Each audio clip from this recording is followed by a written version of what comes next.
हे पोषण आहाराच्या बाबतीमधलं कॉन्ट्रॅक्ट दिलं गेलेलं आहे. ते कोणी दिलं? त्यावेळेला शिक्षण मंत्री कोण होते?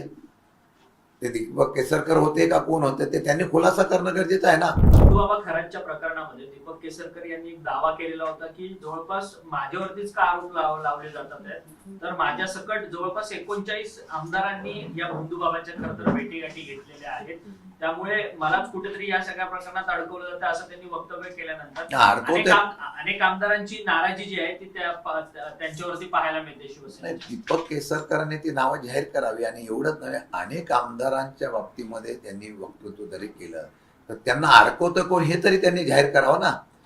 त्यांना अडकवतो कोण? आता मला तर कळलं की खरातांच्या भावाला हे पोषण आहाराच्या बाबतीमधलं कॉन्ट्रॅक्ट दिलं गेलेलं आहे. ते कोणी दिलं? त्यावेळेला शिक्षण मंत्री कोण होते? ते दीपक केसरकर होते का कोण होते? ते त्यांनी खुलासा करणं गरजेचं आहे ना. मग तुम्ही म्हणता की फक्त कार्यक्रमाच्या निमित्ताने गेलो, मग हे लाभार्थी कसे झाले? याचा अर्थ तुमच्या असलेल्या पदाचा आणि तुमच्या असलेल्या अधिकाराचा वापर करून त्यांनी त्यांच्या भावाला लाभ करून दिला ना. मग हे कोणी केलेलं आहे? दीपक केसरकरांनी ते स्पष्ट करणं गरजेचं आहे.